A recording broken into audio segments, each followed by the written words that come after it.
c'est la nouvelle dont tout le monde parle depuis ce matin. Messi qui va affronter le Paris Saint-Germain dimanche à 18h. Voilà, ça rappelle des souvenirs. Messi et le PSG, ça rappelle des souvenirs aux supporters, mais pas que des bons. C'est un petit peu pour moi un rendez-vous manqué. Un souvenir douloureux. Je pense que c'est un peu un manque de respect de comment il a parlé du club à la fin. On a beaucoup cru en lui, on l'a accueilli comme une star. C'était pas le meilleur joueur qui a passé à Paris. Et c'était que des galères, que des conflits. Chacun pensait qu'à sa bouche. Donc ça n'a pas été non plus une grande réussite, je pense. Côté Messi, Jordi Alba, son coéquipier, a aussi lancé le match des retrouvailles. C'était cette nuit, juste après la qualification en 8e de Miami. Bueno, cuando me enfrentaba al Valencia, pues sí que era emotivo, no sé el cariño que tendrá al PSG y al final, bueno, estuvo 2 años y él va a querer ganar y seguro, ¿no? Que se reencontrará también con antiguos compañeros, pero bueno, al final Leo es una persona muy competitiva y quiere ganar todo y eso es lo que transmite, ¿no? A todos los jugadores. Des supporters parisiens énervés, un Messi revanchard. Il y a tous les ingrédients pour vous raconter pourquoi les retrouvailles entre Paris et Messi sont excitantes. Alors excitantes parce que Paris et Messi se sont quand même quittés plutôt très fâchés. Ah oui, depuis leur séparation, Messi n'a jamais raté une occasion de critiquer Paris. Il y a 3 moments. Le premier, c'est en juin 2023, juste après l'annonce de son départ. Le premier año fue muy difícil, como ya lo viste, diferentes motivos. El segundo año, los primeros 6 meses, la verdad que me sentí muy bien, muy cómodo en el club, en la ciudad. La verdad que fueron 2 años donde yo no era feliz, donde yo no disfrutaba y eso me afectaba a mi vida familiar. Messi, malheureux. Deuxième moment où il a critiqué le PSG, c'est le jour de sa présentation à Miami, 2 mois après. Mi salida a París no era algo que yo deseaba, no era algo que yo quería irme de Barcelona y por así decirlo fue de un día para otro. Se hizo difícil, pero todo lo contrario a lo que me está pasando ahora acá, gracias a Dios. Messi, beaucoup plus heureux à Miami. Et le troisième moment où il a critiqué le PSG, c'est pour revenir sur la Coupe du Monde qui avait été gagnée par l'Argentine. Y nada, fui el único jugador que no tuvo reconocimiento, aparte de mis otros 25 jugadores. Después era entendible, estaba en el lugar donde habíamos ganado la final y culpa, entre comillas, nuestra, no habían sido campeones del mundo ellos. Ouais, c'est pas faux ça. Alors pourtant, quand il arrive au PSG, on est en 2021, il est accueilli en héros. Hein. Oui, il a été accueilli comme une rockstar à Paris, au Bourget précisément, quand il arrive à l'aéroport devant des centaines de supporters. Ce coucou, il a marqué les esprits, accueilli comme une star sur le parvis du Parc des Princes, dans le Parc des Princes également avec les autres recrues arrivées cet été-là, avant d'être sifflé pour son dernier match. Et avant de s'en aller derrière sur une publication sur les réseaux sociaux, c'était avec un récapitulatif de ses plus beaux buts. Regardez son départ, voilà, c'était sans une foule pour l'escorter à l'aéroport. Le PSG, il a répondu à l'époque à ses critiques via le président Nasser El Khelaifi qui avait dit ça sur RMC. J'ai un grand respect pour lui, mais quand quelqu'un parle mal du PSG, ce n'est pas bien, ce n'est pas ça le respect, ce n'est pas un mauvais garçon. Mais je n'aime pas ça. Bon, il faut dire que son passage au Paris Saint-Germain, Jérémy, n'a pas été réussi à 100%. Voilà. Non, c'est la première chose que disent les supporters d'ailleurs quand on leur parle de Messi au PSG. On a envoyé notre super journaliste Tom Trichereau, justement, oui, regardez, aujourd'hui du côté du Parc des Princes pour aller leur parler vers la boutique du club. Et ils sont assez unanimes sur les années de Messi à Paris. On comptait beaucoup sur lui, non pas pour nous faire gagner tous les matchs évidemment, mais on comptait sur son professionnalisme. Ensuite, on a un peu déchanté parce qu'on a l'impression qu'il s'est servi du club et finalement de son image. Et au final, il n'a rien impulsé. Il n'a pas fait grand-chose, après bon, c'est une légende, on est obligé de le respecter. Malgré quelques gestes de génie. On aurait voulu voir plus de coups francs directs, plus de passes décisives. Je pense que s'il aurait voulu jouer avec le cœur et tout, il aurait été beaucoup plus fort. Il a encore la haine et sache-le, nous aussi on a la haine. Et il aurait pu nous ramener la Ligue des Champions avant, même si on l'a gagné cette année. Mais le fait de pouvoir l'éliminer, ça serait un plaisir. Très très dur donc sur la légende du Barça parce que c'est vrai qu'en Ligue des Champions, il n'a pas réussi avec Paris. Le PSG qui a toujours été au moins en demi depuis 2020 sauf les 2 saisons de Léo Messi, où Paris s'arrête en 8e de finale, avant donc d'aller chercher le Graal sans lui, sans Neymar, ni Mbappé, donc il y a un mois.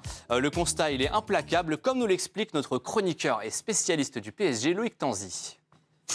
C'est difficile de ne pas parler d'échec pour le coup. Il est venu pour faire passer un cap au PSG en Coupe d'Europe. Première année éliminée par le Real Madrid, deuxième année par le Bayern Munich. Donc on ne peut pas parler de réussite collective. Après, d'un point de vue individuel, il a marqué des buts, il a fait des passes décisives, il a fait certaines choses qui étaient très belles avec le PSG sur le terrain. Mais collectivement, c'est clairement un échec. Collectivement, un échec, mais individuellement, il ne faut pas oublier les statistiques de Lionel Messi avec Paris. C'est 2 saisons, 75 matchs, mais quand même 32 buts, 35 passes décisives. Ça reste très honorable pour Messi. Et puis il y a aussi un ballon d'or en 2023. Son 8e devant Haaland et Mbappé. Ballon d'or qu'il gagne grâce à la Coupe du Monde 2022 qu'il remporte face à la France, alors qu'il joue au PSG à ce moment-là. Tout ça, c'est ce que Messi a réussi à Paris. Ce ballon d'or, il le reçoit des mains de Didier Drogba. Et puis, il y a un journaliste argentin avec qui on a échangé aujourd'hui. Il est à droite de votre écran, à côté de Messi. Lui, il a suivi Messi pendant 2 ans au PSG, envoyé par ESPN à Paris juste pour ça. Et lui, il trouve que le traitement des supporters parisiens, il était injuste avec Messi. Tout le monde parle des supporters du Paris Saint-Germain qui sont super. Moi, je ne les trouve pas super du tout. Je me rappelle les messages, quand ils tournaient les dos, ils ne chantaient pas. C'était pas... Nous, en Argentine, on a l'habitude à avoir des supporters qui sont vraiment loyaux, fidèles. Et moi, je n'ai pas trouvé ça du côté des supporters de Paris Saint-Germain. Alors, avec ses coéquipiers, il y a eu quelques tensions. Il n'a pas fait l'unanimité non plus. Ah oui, rappelez-vous de cette petite phrase qu'on avait vue dans l'équipe qui avait fait beaucoup parler. Ça concernait Vitinha. Et Messi lui aurait dit à l'époque, non seulement t'es faible, mais en plus, tu me fais mal. C'est une phrase assez violente que Vitinha avait démenti après. Mais pourtant, comme nous le raconte Loïc Tanzi, tout est vrai. Et ça montre aussi la façon dont Messi se comporte dans un vestiaire. Messi a des rapports avec les meilleurs joueurs de l'effectif à chaque fois. Par moment, il peut faire un peu, laisser croire aux autres qu'ils sont trop faibles pour lui. C'était le cas avec Vitinha notamment. En gros, il ne leur parle pas, il ne les calcule pas dans l'effectif. Ça peut faire croire à ces joueurs-là qu'il ne les aime pas. Mais c'est juste son caractère, sa façon d'être aujourd'hui dans un vestiaire. Mais il n'avait pas de problème du tout avec Mbappé et Neymar, par exemple. Un Messi un peu sélectif, mais qui a aussi ses soutiens dans le vestiaire du PSG. On dirait en tout cas, regardez ce qu'a dit Donnarumma hier après le match contre Seattle.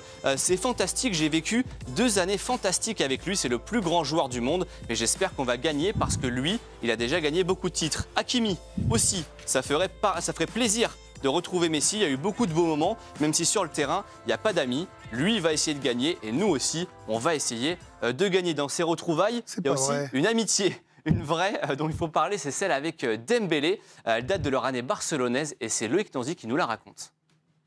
Alors pour le coup, Ousmane Dembélé et Lionel Messi sont très amis. Ils se parlent encore aujourd'hui maintenant que Messi est à Miami. Messi aussi avait un profond respect envers Ousmane Dembélé, le joueur qu'il était. Il a toujours trouvé que c'était un joueur extraordinaire, capable en tout cas de jouer à ses côtés et de le faire aussi briller. Donc aujourd'hui, si vous demandez à Messi par exemple qui doit être Ballon d'Or entre Yamal et Ousmane Dembélé, je ne suis pas certain aujourd'hui qu'il réponde Yamal, même s'il y a la filiation avec Barcelone.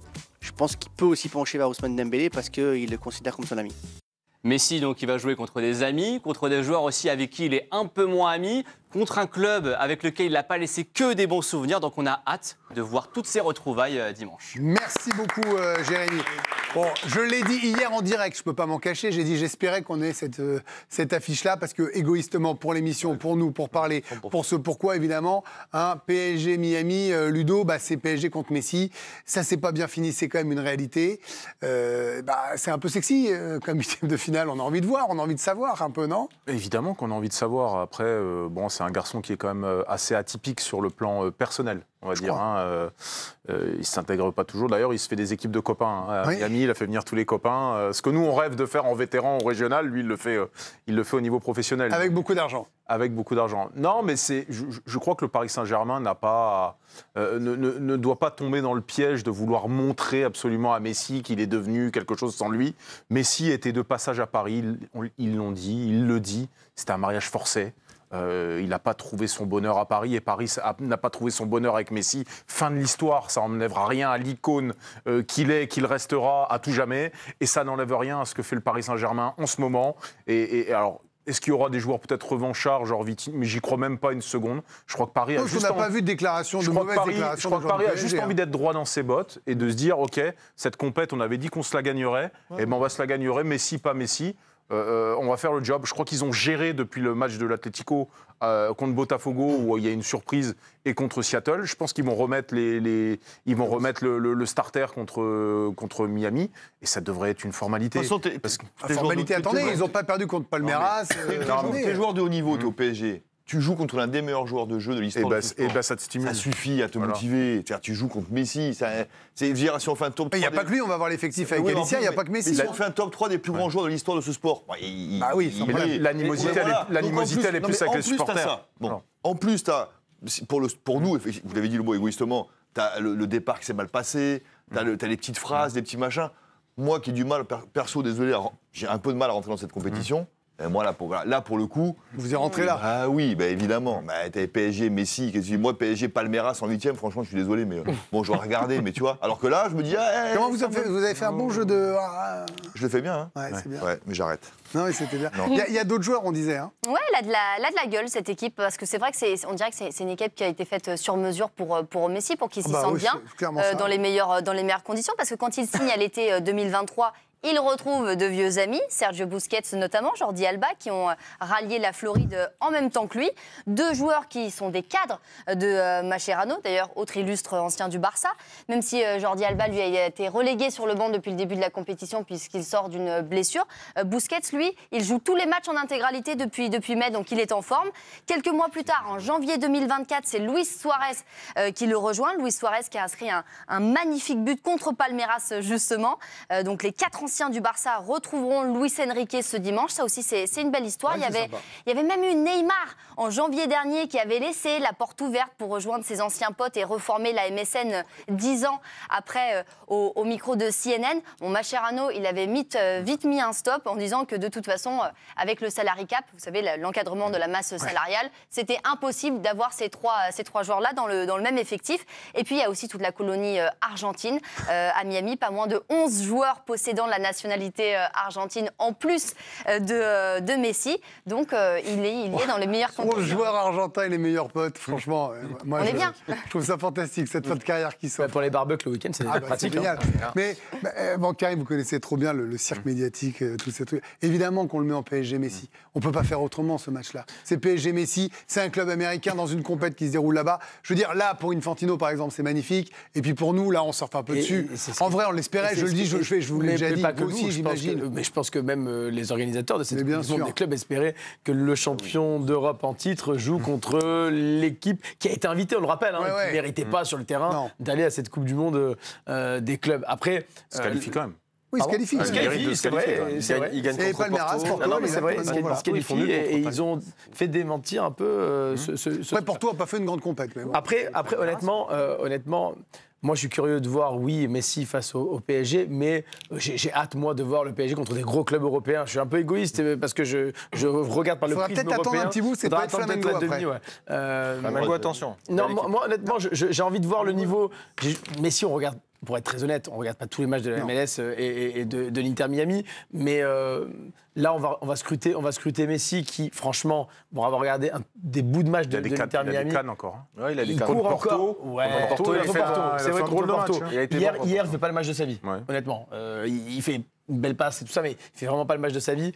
Je pense qu'il sera... En fait, c'est surtout moi voir la motivation de Messi contre le PSG plutôt que l'inverse. C'est ça qui va me donner envie de regarder ce match-là. Parce qu'il va booster Suarez et c'est comment il est. Suarez, il va être dans la provoque totale. Je pense que Messi va livrer un match. Tu sais comment ça va se passer. Premier ballon sur Marquinhos, il va lui mettre un coup de coude, il va lui arracher l'oreille et regarder le match. À quel niveau il est? Parce que c'est vrai qu'il a des stats stratosphériques depuis qu'il est arrivé à l'Inter Miami, mais c'est à l'échelle de la MLS. Mais c'est 50 buts, 24 passes décisives en 62 matchs. décisif toutes les 68 minutes, impliqué sur 42% des buts de l'Inter Miami. Non mais c'est stratosphérique ce qu'il fait encore. Donc on a hâte de voir s'il est capable de passer un step face au champion d'Europe en titre, le Paris Saint-Germain, voir dans quel état il est. C'est ça qui a raison, Raph, c'est ça qui est un peu sexy, c'est que des buts et des passes, on sait que Messi il en a fait toute sa vie, il continuera à en faire, même dans le jardin.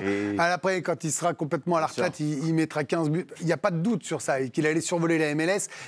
Personne n'avait un doute, on est d'accord, je ne prends pas de risque en disant ça. Mais là, il joue le champion d'Europe en titre qui va peut-être se remotiver avec le 11. Là, il y a quand même des histoires dans tous les sens. Les anciens du Barça, Luis Enrique, un ancien du PSG. Là, si vous êtes le PSG, vous le jouez à fond ce match-là. Là, c'est plus la dilettante. Bien sûr, parce qu'il y a Léo Messi, parce qu'il y a Suarez qui, d'entrée de jeu, va vous rentrer dedans et va vous dire qu'il va falloir y aller.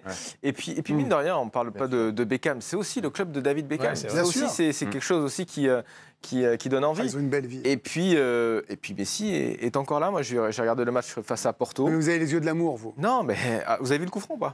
Voilà, c'est lui qui donne la victoire. Il est encore là, Léo Messi. Alors, mais personne n'a dit qu'il n'était pas là. Hein. Non, après, tactiquement, ça devrait normalement être une formalité pour le Paris Saint-Germain, parce que Porto c'est peut-être un peu fort. Porto s'est créé un bon nombre d'occasions. Porto fait pas un mondial de ouf. C'est très compliqué. Le Paris Saint-Germain, ce qu'ils ont montré depuis le début. S'ils jouent contre l'Atlético, ça doit. Ils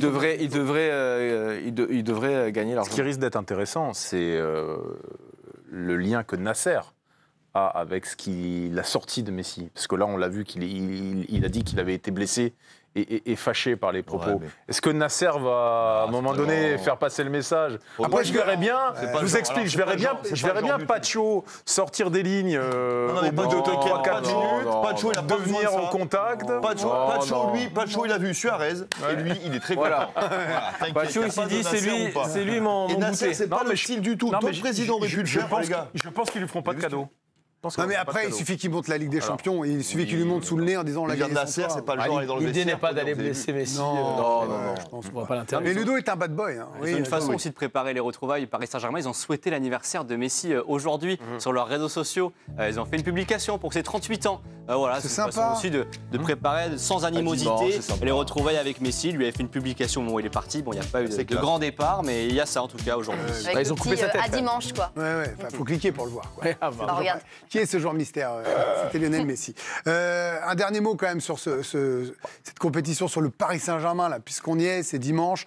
Bon, je pense que dimanche 18h, vous allez tous regarder, parce que de toute façon, on fera le débrief lundi, que a priori, il y a quand même une bonne partie de l'équipe ici qui sera là lundi. On sera là. Donc, bon, bah là, ça devient un peu excitant. Je sais qu'on y est allé un peu à reculons et on l'a assumé. Plusieurs chroniqueurs l'ont assumé encore plus. J'ai envie de le dire, je sais, vous l'avez dit avec honnêteté également, Karim. Moi, je me suis plongé dedans, mais aussi parce que pour l'émission, j'avais besoin de ça pour me mettre dedans et je le regrette pas quand je vois que ça fonctionne chaque soir. D'ailleurs, merci. Là, on y est. Et je veux voir ce qui peut se passer en 8e, non? On n'y est pas encore pour moi. Mais si ça vous suffit pas? Non, ça me suffit pas parce que l'adversité ne sera pas. Je pense pas qu'elle sera énorme. Le tableau après. Tu seras devant le match. C'est Flamengo peut-être. Non, mais même sans le boulot, tu seras devant le match. Oui, parce que j'ai envie de voir. En fait, c'est surtout j'ai envie de voir Messi contre le PSG. C'est de la curiosité. PSG contre Messi. On l'a vu différemment. Moi, je préfère ça qu'un PSG Inter de Milan. Que j'ai déjà vu. Là, le tableau. Vous pouvez donner le tableau du PSG comme ça, vous l'avez en mémoire. Parce que je l'ai sinon. C'est Flamengo en quart ou Chelsea. Voilà. Flamengo, Chelsea ou Benfica. Voilà, vous avez. Non, mais c'est un beau tableau. C'est-à-dire, c'est des noms un peu sexy quand même. Mais tu vois, en 8e, je préfère City. faire un petit PSG Messi Miami qu'un PSG Chelsea que j'ai vu 1000 fois. Oui, bien sûr. Tu vois, même si vous ne connaissez pas tous les joueurs de Chelsea aujourd'hui parce qu'ils sont beaucoup. Non, mais ils sont 453. Et ça pourrait. Alors là, je me projette vraiment beaucoup. Je précise être un PSG Real en demi. Mais alors là, on en est encore un peu loin. Et ça peut être amusant aussi. Je veux dire. J'ai envie de voir. Ça peut être rigolo.